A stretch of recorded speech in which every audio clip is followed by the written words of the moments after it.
Kisah Tiga Orang Anak oleh Nyoto Raharjo, 27 Desember 2022 jam 22.21. Ada tiga orang anak yang bersahabat amat dekat di usia kecil mereka.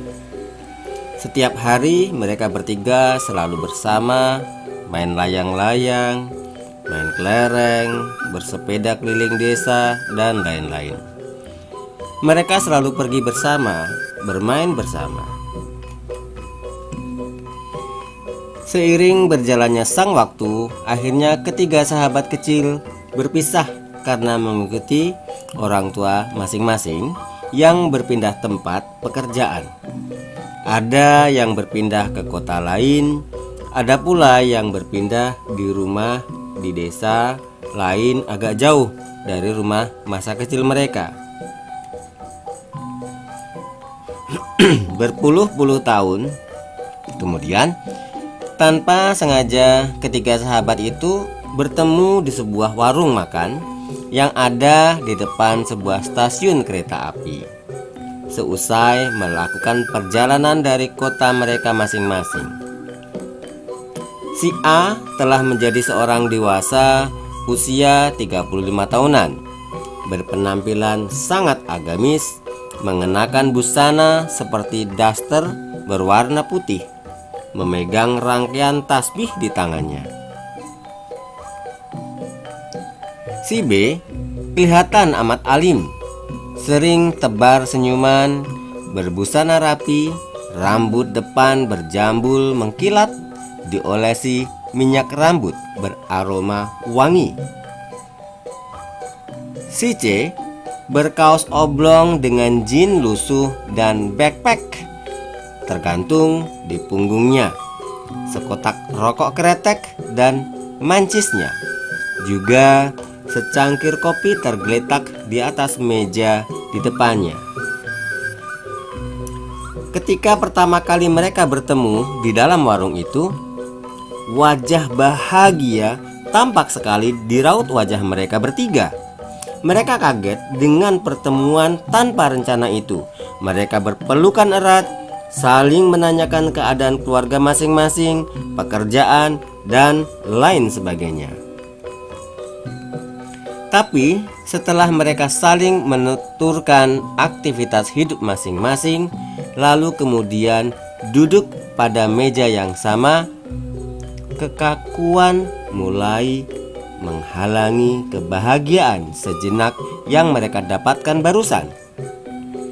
Si A ternyata telah menjadi ulama kaya, pemilik beberapa pondok pesantren. Si B menjadi seorang pendeta Kristen, pemilik sebuah gereja besar dengan ratusan umat. Si C menjadi seorang seniman dan penulis, juga seorang spiritualis yang tidak pernah menganggap agama sebagai sarana pemersatu umat manusia yang bisa mempersatukan perbedaan. Dari ketiga orang itu, hanya si C yang tetap bisa berbicara lepas. Cerita jok-jok lucu meluncur dari bibirnya untuk mencairkan suasana beku. Sambil menghisap rokok kretek, kebul-kebulkan asap rokok, dia mencoba merajut kembali kedekatan persahabatan mereka seperti dulu. Tapi si A dan si B kurang bisa menikmati suasana gembira yang coba dimunculkan oleh sahabat masa kecilnya itu. Mereka tampak serius, menjaga image sebagai rohaniawan yang tidak mau terseret arus keduniawian dan keluar dari segi ketuhanan. Mereka juga nampak kurang senang dengan bau asap rokok bekas sahabat kecilnya dulu. Agama itu terbukti lucu. Ajarannya mengatakan untuk tujuan mendidik manusia agar semakin dekat dengan Tuhan, Sang Pencipta perbedaan. Tapi setelah mempelajari agamanya masing-masing, justru malah membangun tembok-tembok perbedaan. Kemerdekaan jiwa jadi hilang. Hidup di dalam kepura-puraan, ingin menunjukkan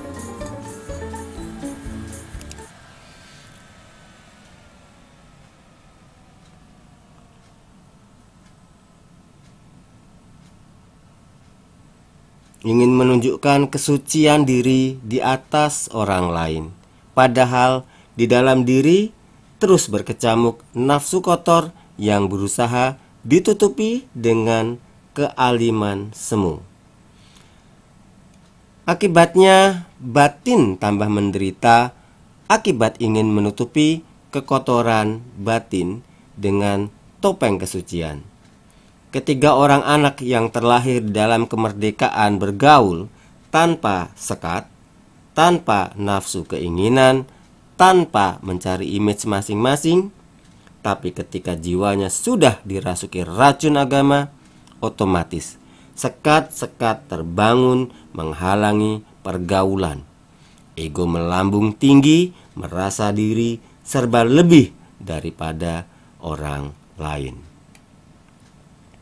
Beruntunglah seorang anak yang sejak kecil sampai berusia lanjut tetap mempertahankan kemerdekaan jiwanya, tidak terkurung di dalam kerangkeng dogma yang mengkerdilkan jiwanya, tidak menganggap dirinya paling baik dan paling mengerti Tuhan, tidak menganggap orang lain lebih buruk daripada dirinya sendiri, yang hidup apa adanya tanpa berusaha menyembunyikan segala ketidaksempurnaannya.